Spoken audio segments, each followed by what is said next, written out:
Aqui é o podcast Tecnopolítica. Nós estamos aqui num novo formato e eu estou aqui para discutir um tema muito interessante. As pessoas têm cobrado um debate mais profundo aí sobre a questão da inteligência artificial, mais precisamente do machine learning e de algoritmos de aprendizado que estão chegando no Estado, em especial no Poder Judiciário.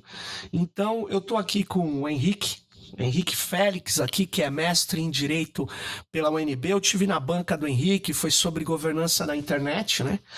E o Henrique, ele já trabalhou com a questão de regulação, efetivamente, né? Você foi do CAD, né? Do Conselho Administrativo de Defesa Econômica, e foi durante um tempo lá, né, Henrique? Quanto tempo você foi do CAD? Trabalhando mesmo 3 anos. 3 anos. Aí você saiu de lá quando era coordenador de análise antitrust. Isso, 4. Isso, exatamente. Aí, legal, obrigado pela sua presença aqui no podcast. Sim, obrigado pelo convite. Opa, e agora você tá advogando, né? Tá aqui em São Paulo advogando? Tô, né? Acabei de começar. Legal, então boa sorte aí na nova empreitada.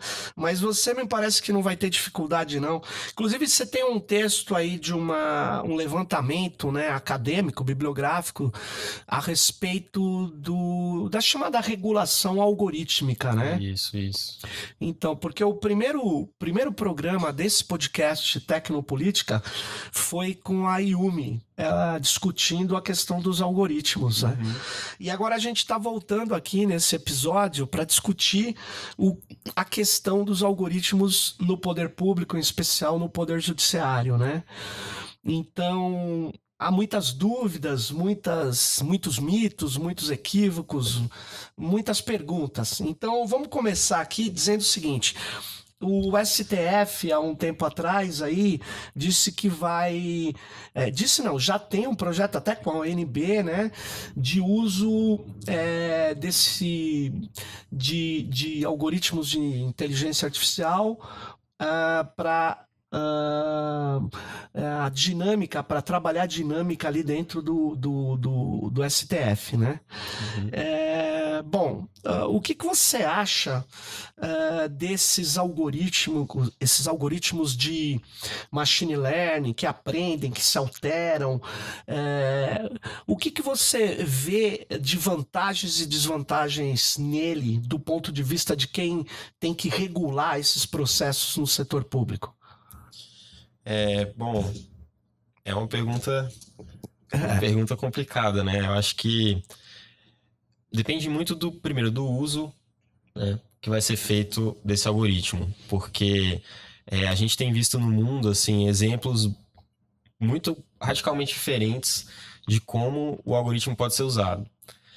Até agora, a promessa no judiciário brasileiro é de que é um uso mais pontual para eliminar gargalos, né, de trabalho manual, principalmente. Porque existiu uma controvérsia muito grande, principalmente nos Estados Unidos, né? Sim.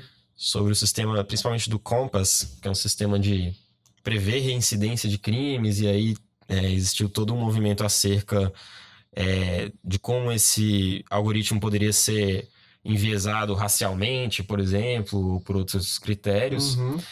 E ele começou a ser usado subsidiariamente em decisões judiciais. Começou no sistema carcerário, depois o judiciário criminal começou a usar subsidiariamente.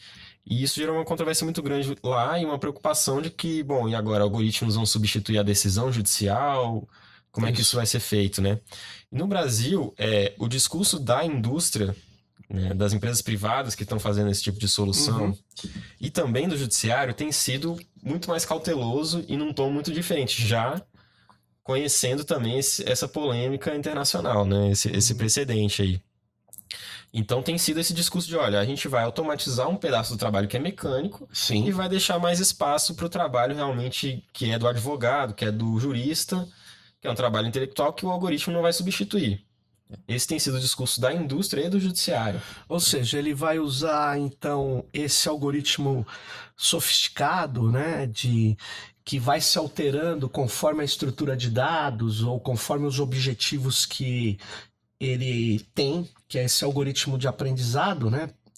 E ele vai fazer isso para poder, vamos dizer assim, organizar os vários processos que existem junto com os acórdons, ou seja, o que eu li foi basicamente isso também, né?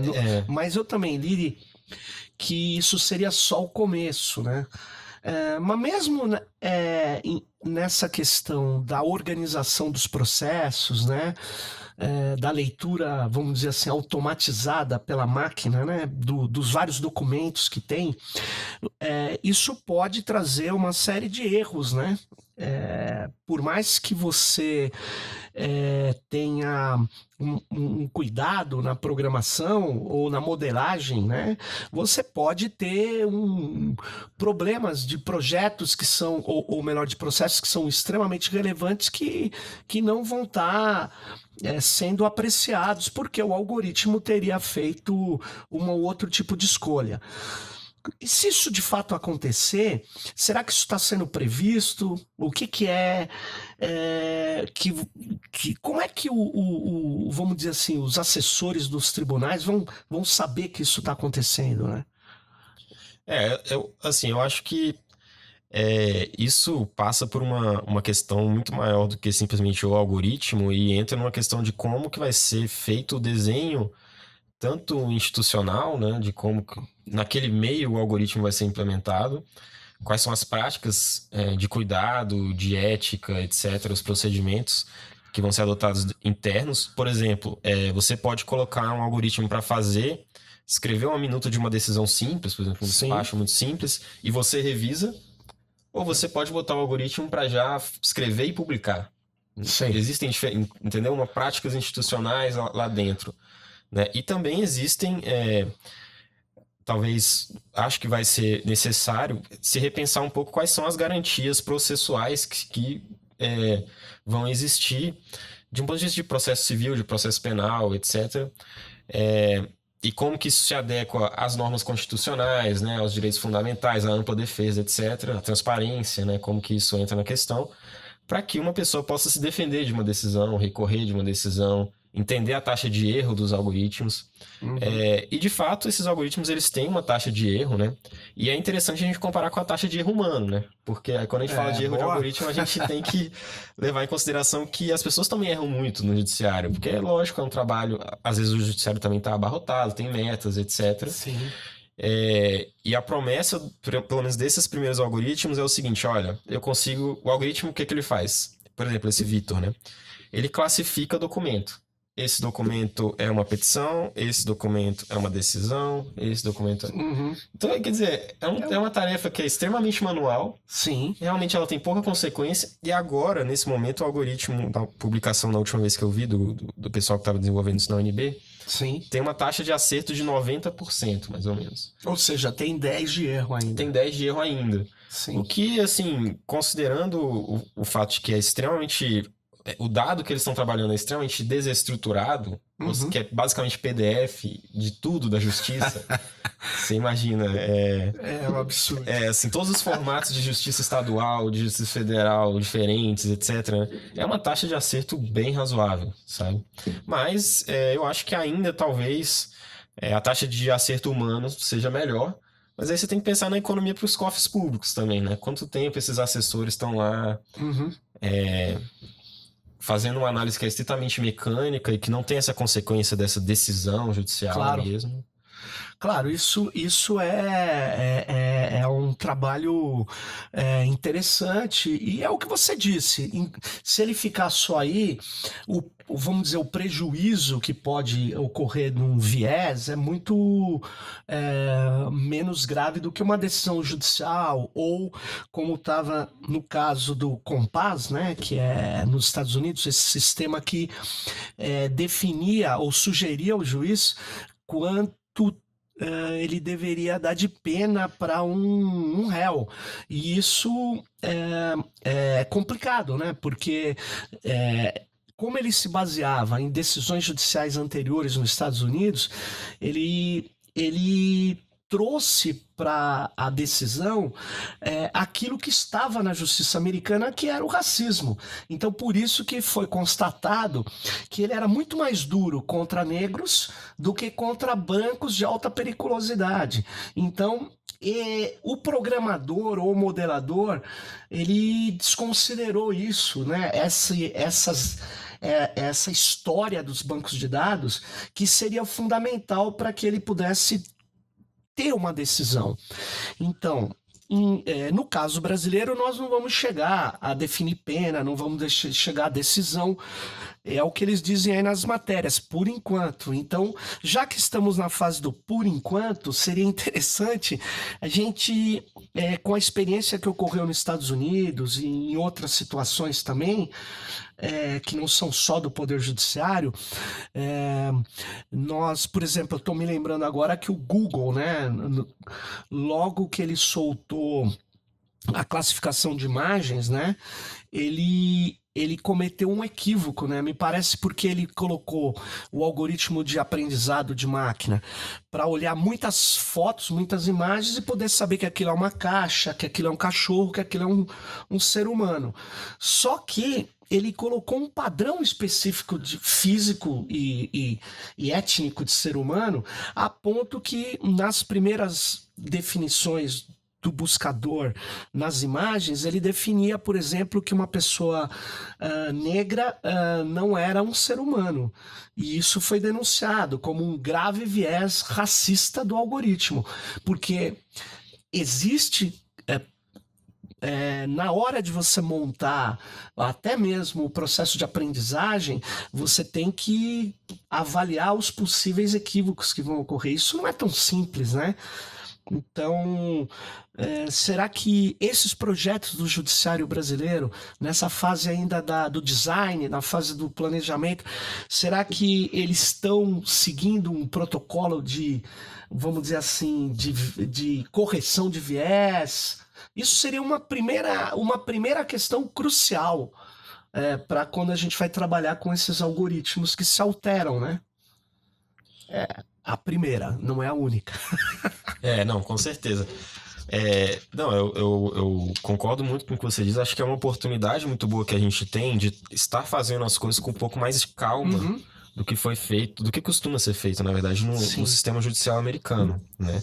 E da gente ir pensando em como que, quando chega, porque uma hora vai chegar, né? Claro. E assim, até por uma dinâmica da iniciativa privada. Como é que o judiciário se defende, por exemplo, do fato de que um escritório tem uma capacidade de peticionamento automático muito mais brutal e uma inteligência artificial muito melhor, uma inteligência estratégica, processual, etc. Sim. O judiciário, de alguma forma, vai ter que se defender isso usando as mesmas, uma paridade de armas, né? Deixa eu te falar, Henrique, você citou uma coisa que eu não sei se quem é do direito talvez já saiba disso, mas quem não é do direito talvez não conheça, que muitos escritórios estão automatizando a produção de petições, né? Você podia dar um toque, como que isso é feito efetivamente? Na verdade, assim, existem... O que se começou a fazer, os escritórios já têm um processo de automação e registro e mecanização já um pouco consolidado. Assim. Existe uma indústria de softwares para escritórios. Então, por exemplo, no escritório onde eu trabalho, vários escritórios adotam esse modelo, você registra as horas que você está trabalhando para um cliente. O cliente tem controle muito preciso das horas que você está trabalhando, o que você está fazendo e tudo mais. Isso tudo são plataformas que geram dados, etc. Né? Claro. Outros tipos de plataformas são de acompanhamento processual, né? O que aconteceu no processo, você automatizar isso, processo judicial eletrônico. Tudo isso os escritórios eles já se antecipam e se integram.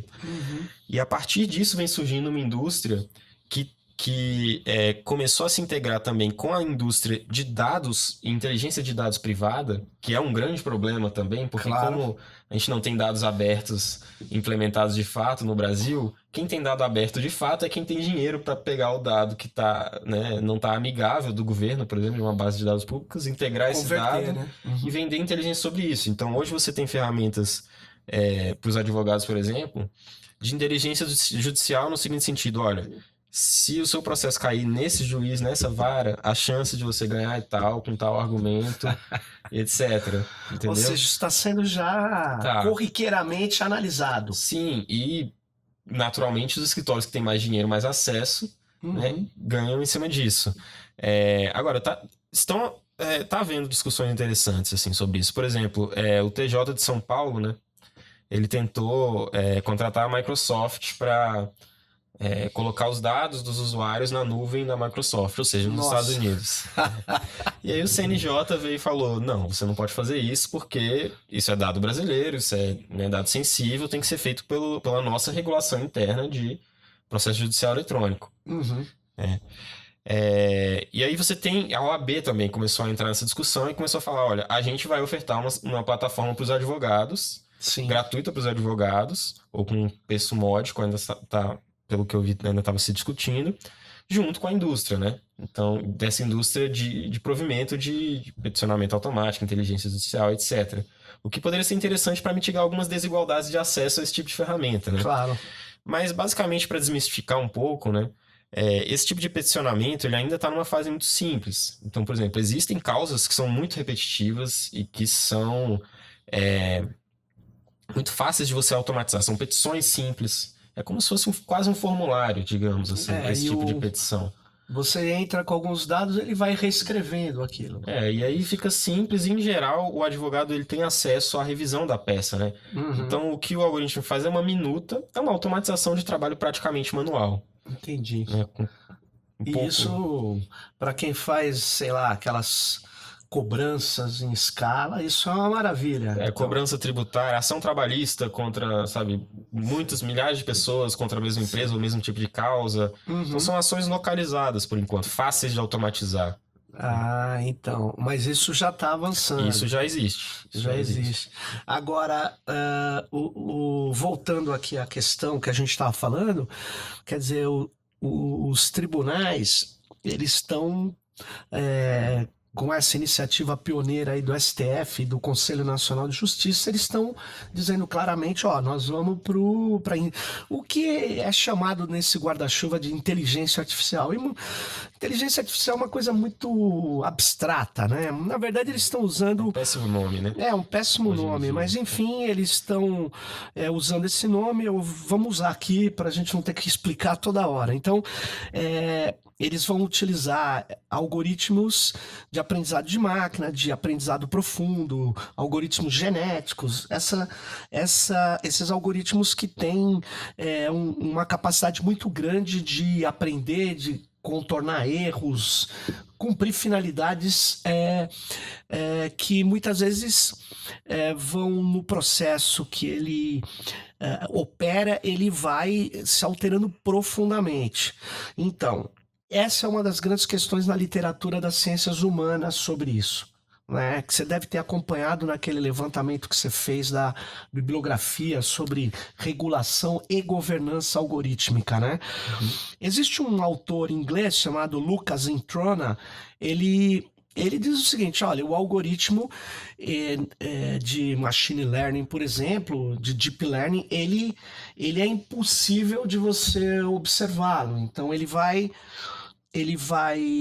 se alterar, ele vai se modificar e, portanto, não tem sentido a gente exigir transparência, né? Então, ele é performativo. É um termo que ele usa. Eu até acho que alguns algoritmos são mesmo performativos. Mas vamos lá, entrando no problema da transparência, né? Para além daquilo que a gente acabou de dizer, que quando você vai montar um processo desse no setor público, você tem que pensar no viés que pode ocorrer. Então, você teria que fazer exercícios de previsão, né, de equívocos. Mas eu estou indo além. A questão, além de você tentar prever viés, e nem tudo você vai conseguir prever, você tem que ter um mecanismo de correção dos possíveis vieses ou equívocos que venham a ocorrer. Tem o problema dos algoritmos, principalmente para as empresas que ofertam o Estado, serem fechados. E aí vem pesquisadores e dizem, e não adianta abrir. O que você diz disso aí? Você que foi um regulador da área. Eu não fui, regulador da área, né? Mas deu para ver alguns problemas em relação a isso.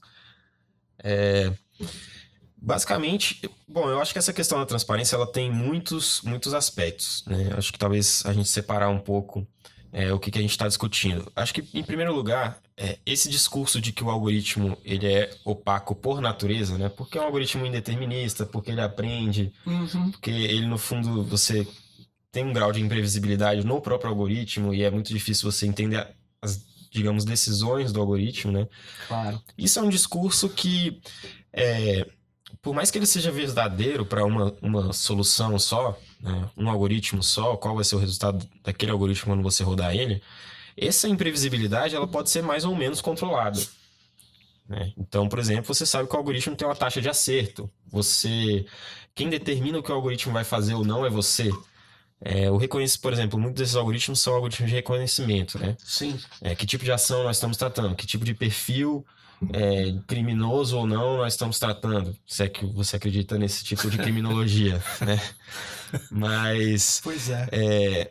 A ontologia do algoritmo, quem constrói é o ser humano. Então, o que você quer reconhecer? Você quer reconhecer uma caneta de um papel ou você quer reconhecer, não sei, um acórdão de uma petição, sabe? Esse tipo de arquitetura do sistema, isso é muito controlável, né? Claro. E outra coisa que a gente tem que ter em mente é que nem sempre o aprendizado ele se dá no momento em que o algoritmo está rodando para finalidades ali da instituição, da operacional. Ele aprende antes, em geral, né? O que acontece? Ele aprende antes. Sim. Uma vez que ele aprendeu, ele vira um algoritmo, digamos, consolidado. E aí ele é colocado em uso. Isso é o chamado algoritmo supervisionado de machine learning. Tem um pessoal que, na discussão, por exemplo, de veículos sem motoristas, né? Sim. Tem um pessoal que usa a distinção de aprendizado online e offline. Não no sentido de estar na internet ou não, mas no sentido de online ele está embarcado aprendendo. E offline ele aprende antes de estar embarcado, depois ele é colocado. Ele é aplicado. Existe uma discussão regulatória sobre o controle de versionamento. Que tem muita gente que acredita que seria irresponsável você colocar, por exemplo, no carro de um veículo autônomo, um algoritmo que vai aprender na rua, porque aí sim é imprevisível o resultado. Claro. Quando na verdade você pode ter regulação, por exemplo, de versionamento, você aprova cada versão, você registra cada versão, e ela não aprende no momento de operação, ela aprende apenas antes. Claro. Agora,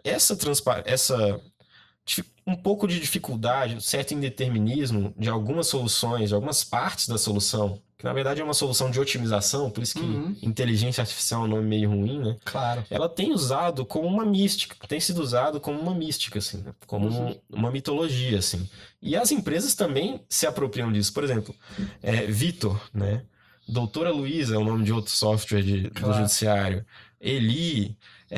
tem vários desses nomes Eli que parecem... é por causa do Eli Lopes Meirelles, não? Não. É Eli sem H. De uma outra empresa. É porque o Vitor pelo menos esse nome é importante na ciência política, na história brasileira, no direito. Vitor Nunes Leal. Vitor Nunes Leal, que fez Coronelismo, a súmula, né? em chá de voto. Eu já estudei esse livro na universidade, já dei esse livro aos alunos, é brilhante. Mas enfim. E fica essa mística, né? O algoritmo ele começa a ser algo assim, inescrutável. Sim.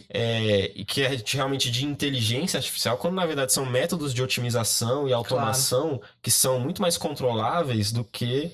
inclusive muita gente das ciências humanas que não compreende tão bem a técnica dos algoritmos e está publicando sobre isso, tende até a fazer um discurso que a indústria tem se apropriado, no sentido de, olha, é impossível regular, então não se preocupem em regular. Né? Isso é grave.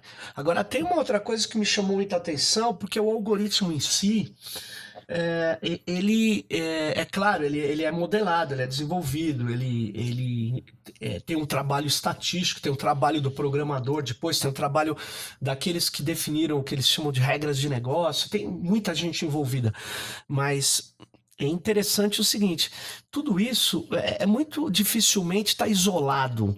Não tem um software e um sistema em geral, não tem um único algoritmo, tem vários. E a gente começou a discutir de 2013, talvez, você aponta isso naquele texto, eu identifico um pouco antes, mas de 2013 certamente para cá, explode a literatura com o debate de algoritmo e ao mesmo tempo essa desconfiança sobre a transparência, sobre a capacidade de analisar, de controlar, passa também a vir na literatura. Porque no período anterior, quando você discutia sistema e software, você falava, não, eu quero discutir sim o código-fonte desse software. Ainda mais no setor público. O setor público não pode usar um software com código-fonte que não seja auditável pelo gestor. E agora aparece na literatura de algoritmo exatamente o que você falou. A transparência aí ela é ineficaz. Eu acho isso bastante complicado, porque numa democracia, se você não tem transparência, se você não pode controlar aquilo que você está usando, é bastante difícil você dizer que o Estado vai continuar sendo uma estrutura a serviço da democracia. Então, sem dúvida nenhuma, essa ponderação sua é interessante. Dito de outra forma também, os algoritmos eles têm limites, né, de operação, né, finalidades. É o que eu falo muitas vezes em conversas que eu tive. Quando as pessoas falam, não, mas esse algoritmo ele é autônomo e inteligentíssimo. Eu falei, mas ele aprendeu a operar um carro. Ele não vai entrar no seu celular e dominar o mundo, né? Porque ele tem parâmetros, ele tem definições. Então, por isso que o termo inteligência artificial é místico, né? É complicadíssimo. Ele dá uma ideia falsa sobre o que está sendo construído, né? E interessante. Tem algumas entidades que começam a discutir isso, né? ONGs, pesquisadores. Tem até disponível na internet, chama Princípios para o Accountability Algorítmico e uma declaração de impacto social dos algoritmos, né? E ele vai na contramão desses que são contra a transparência, a auditabilidade. E numa hora desse texto, da declaração do impacto social dos algoritmos, aparece lá a seguinte questão, que você tem que se preocupar na fase do projeto, tem que se preocupar na fase do pré-lançamento, ou algo em torno disso, na fase que você já testou, por exemplo, offline vai pôr no online, vamos dizer assim, porque não é a mesma coisa. Ou se você vai deixá-lo não supervisionado, como que você vai fazer isso. Mas nessa fase você também tem que se preocupar com o problema do erro, o problema da injustiça, o problema do equívoco. E na fase posterior, onde ele está em operação, se der um problema, quem é o responsável por resolver, solucionar esses problemas que o algoritmo teve, né? Porque isso não existe em muitos sistemas. Já no mundo de automação crescente, você precisa ter isso, né? O que você pensa nessa questão? Seria interessante a gente ter esses sistemas com equipes responsáveis por correção num dado prazo, ter um certo tipo de compromisso, política de correção de erros, alguma coisa quando esses algoritmos já estiverem em operação. O que você tem visto disso, né? Sim. Olha, eu acho que a resposta depende muito da implementação específica, né? Porque como a gente falou, como não é um algoritmo, né? Como o algoritmo mestre, né? Como tem se discutido. O algoritmo mestre é também um livro muito bonito do Pedro Domingos, né? Isso.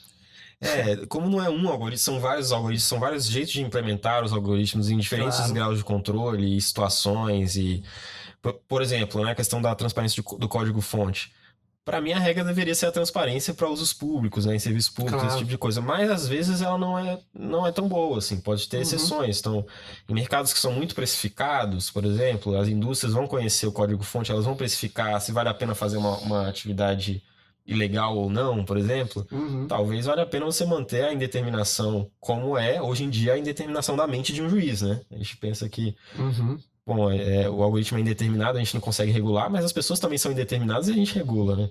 Claro. Então, mas assim, eu acho, nos meus últimos estudos, principalmente de regulação setorial, que é o mais lido, né?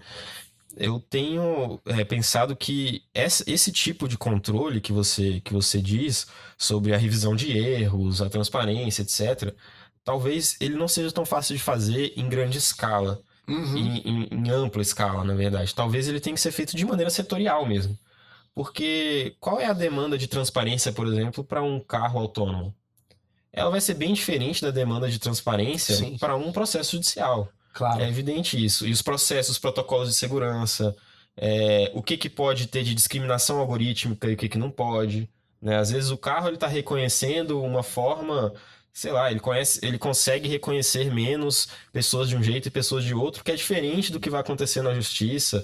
E talvez nem seja um problema tão grave no carro, ou talvez Mas a seja muito mais justiça grave na seja, justiça. claro. Então talvez seja uma questão de fato isso tem que ser pensado, eu acho, pelo menos. Uhum. E inclusive para regulação de várias atividades privadas, não só no setor público, mas Claro. acho também que vai passar por uma qualificação muito setorializada também, né? Talvez a reforma de setores, da regulação de setores inteiros que vão Queria. usar muito isso. Não, isso que você está apontando é muito importante, mas eu acho assim, nós deveríamos ter protocolos de uso, isso então setoriais, mas algumas regras devem ser genéricas, né? Você tem que ter é, correção de erros, você tem que ter responsáveis por corrigir os erros, tem que ter prazo para corrigir os erros.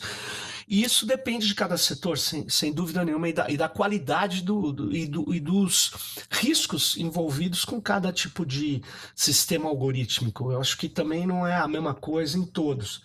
Agora, no Estado, viu, Henrique, a minha ponderação que eu faço com a sua colocação é que eu não consigo ver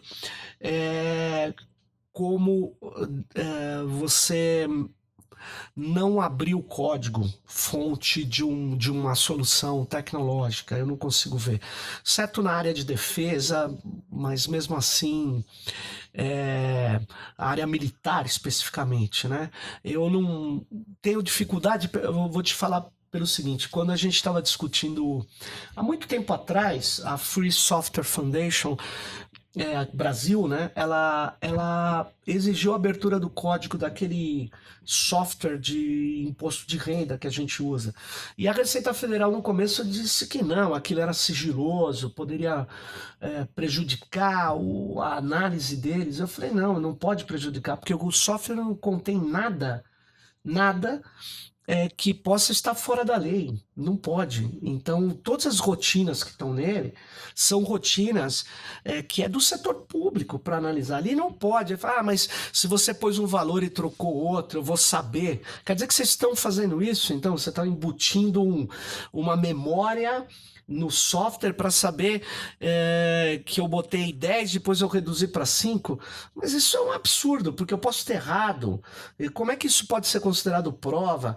Então, eu acho efetivamente que quando você usa um software, um conjunto de sistemas algorítmicos no setor público, eles devem ter a possibilidade de auditabilidade plena.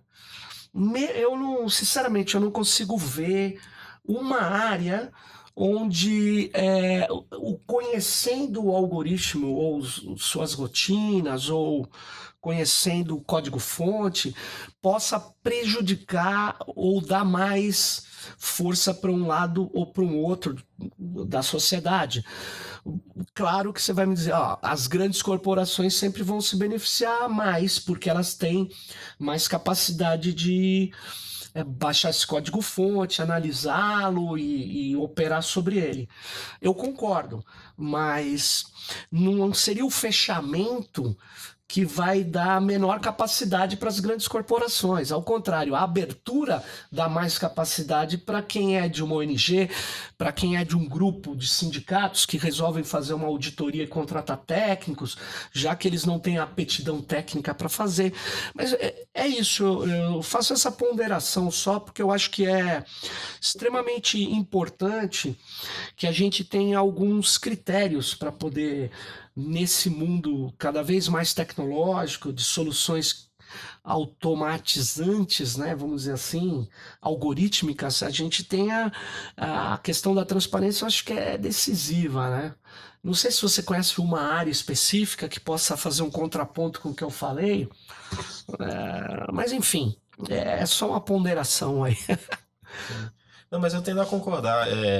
Na verdade, com regulação setorial, eu não quis retirar a possibilidade de uma regulação ampla, né, e Não, pervasiva, claro. inclusive sobre tópicos específicos, né? Por exemplo, a gente vai, não sei como é que vai ficar isso, mas com a Lei Geral de Proteção de Dados, a gente teria uma autoridade que ficaria dentro do executivo por enquanto, que vai Claro. regular isso na economia inteira, na sociedade inteira, enfim, no governo, na esfera privada. E acho que isso, por exemplo, é talvez até mais produtivo porque você tem um tópico específico, né? Não é assim, Sim. vou regular algoritmos, né? É assim, não, eu vou regular proteção de dados. E eu Claro. acho que nesse sentido, a transparência também é um tópico que merece, de fato, um marco de princípios gerais, talvez, né? E que lá Claro. nos Estados Unidos eu acho que essa discussão também tá mais avançada que aqui, né? Você tem associações lá que têm propostas claras, né? Sim. Você tem a Epic, você tem, enfim, A outras. Epic tem uma proposta bem clara, sem dúvida.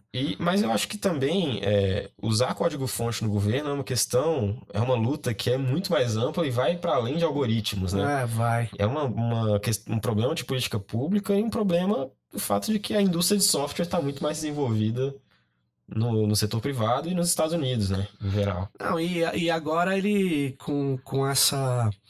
é, com essa mística do algoritmo, o que acaba acontecendo é que eu imagino que aquilo que o Frank Pasquale escreveu no texto The Black Box Society é uma hipótese muito forte. Ele diz, olha, quanto mais você vai usando esses sistemas algorítmicos no setor público, mais o setor público vai ficando opaco.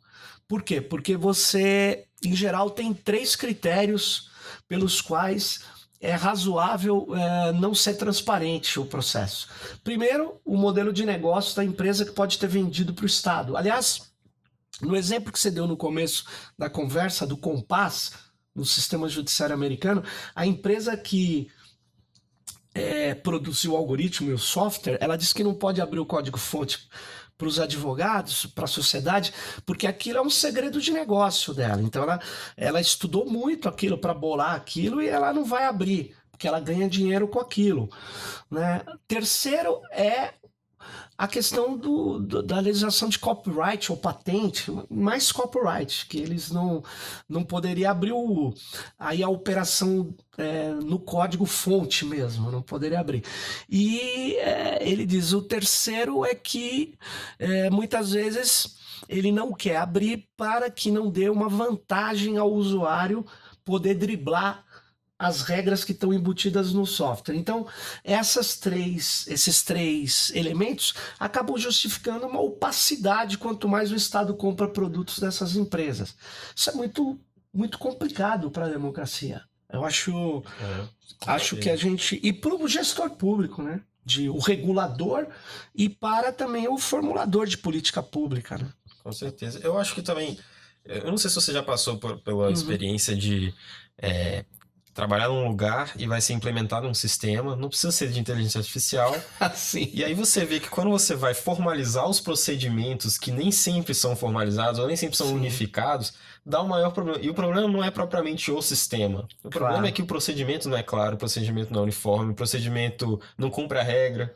Claro. E eu acho que isso, também a transparência, ela pinça um nervo aí de, mas eu que sou o fiscal da Receita, eu vou abrir que eu boto 10, depois eu boto 5, né? Claro. E eu acho que também ela incomoda muita gente, né? A transparência, né? Tanto quem está no governo quanto quem está no setor privado. Governo aberto é uma coisa que independe de software e é um problema. Concordo plenamente com o que você falou. É muito bem lembrado. De formalização de procedimento, né? De explicitar até rotinas organizacionais que nem são tão claras, né? Então, aí eu queria até. Você tinha falado que tem algumas coisas bem avançadas nos Estados Unidos e na Europa também, porque estão pensando em ter regulamentos específicos para esses sistemas, que eu estou chamando aqui de sistemas algorítmicos.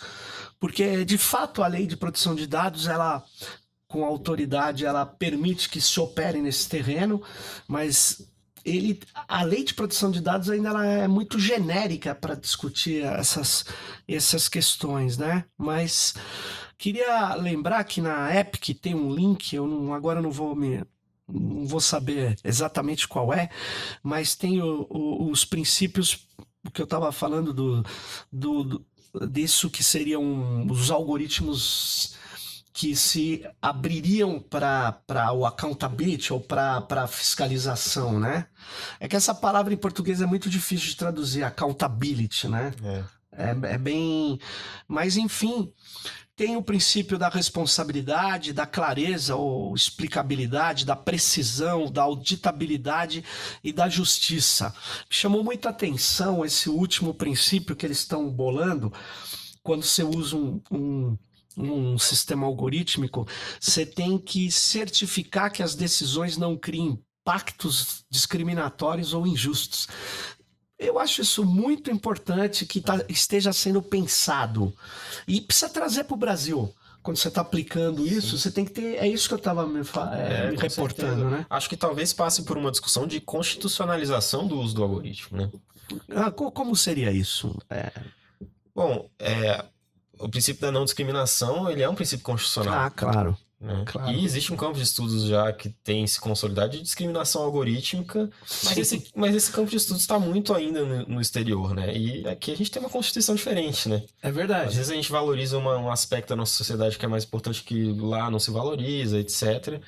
E esse debate é muito difícil de fazer, né? Porque, por um lado, quem faz o algoritmo é técnico, não presta muita atenção nisso, ou não conhece muito esse mundo. E quem vai regular isso não conhece nada do mundo técnico, né? É um desencontro muito grande. É difícil, né? É difícil. Isso acontece em outras áreas também, né? Mas acontece em áreas que são extremamente técnicas também, né? Aliás, é o mote do Tecnopolítica aqui. É onde a política é feita pela técnica. Né?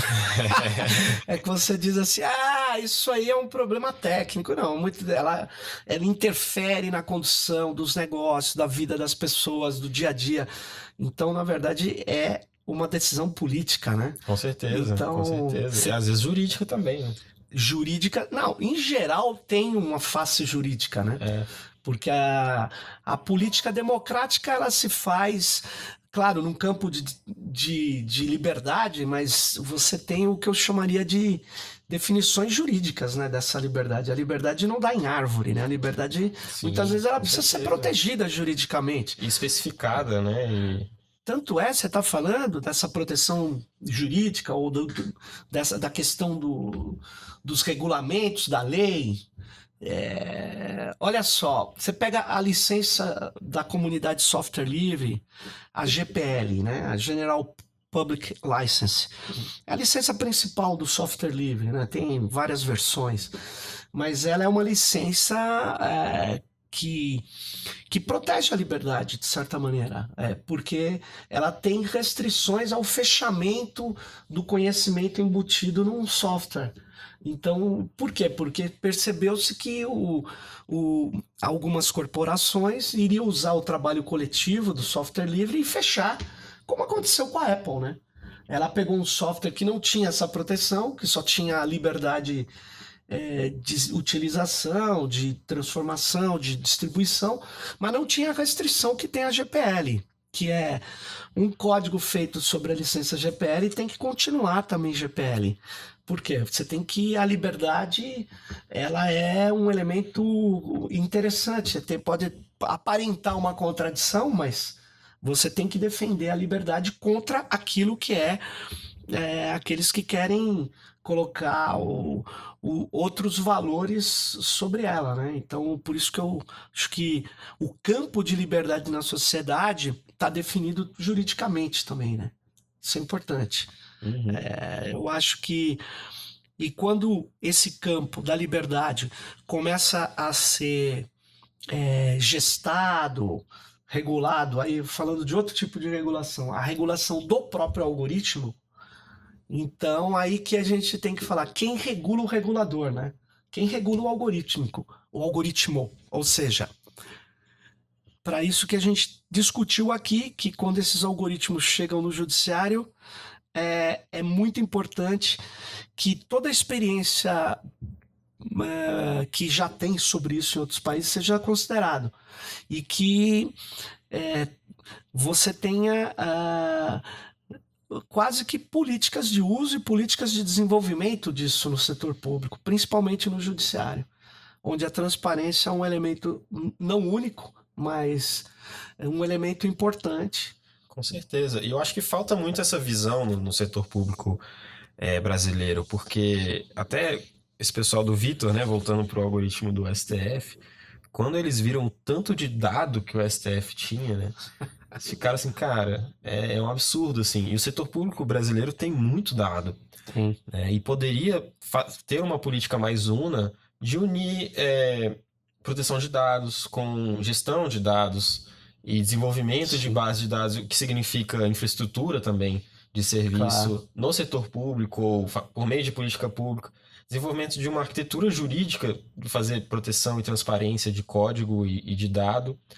E isso é muito importante, porque a infraestrutura do GPL, né, Creative Commons, Copyleft e um monte de iniciativas de copyright são um precedente muito interessante da gente ver como que dá para você fazer Claro. isso e proteger isso juridicamente de uma maneira muito bem feita, né, muito inteligente e retirando essa ilusão de que o direito não vai entrar nisso, né? De que Claro. é claro que vai, porque quem está entrando nisso são as grandes empresas, é o governo, etc. E eles vão entrar com o jurídico nisso, até porque eles são fortes nisso, né? E a sociedade vai ter que se proteger. Porque nem todo. Essa história que o que é bom para a empresa sempre é bom para a sociedade, nós sabemos que não procede. Né? Então, existem interesses múltiplos que têm que ser acomodados, e para isso o direito é fundamental nesse mundo aí do que eles chamam de inteligência artificial. A gente tem ponderações a fazer, mas enfim, nesse mundo dos algoritmos preditivos, algoritmos indeterminísticos, estatísticos, probabilísticos, tudo isso. Genéticos. Mas é isso. Bom, eu acho que a gente deu algumas ideias aqui da complexidade desse problema. Então, Henrique, agradeço a sua participação aqui. Eu que agradeço bastante. Opa, a gente vai voltar a falar várias vezes aí, porque essa coisa não vai parar, né? Nós vamos ter que... Daqui pra frente, né? Daqui pra frente é exatamente aquilo que é o core desse programa aqui, desse podcast, que é a tecnopolítica, né? Quando a política usa a tecnologia e onde a tecnologia é estritamente política, né? Que ela interfere na vida, na condução do cotidiano de todos nós. Então, é isso aí. Então, não perca o próximo episódio.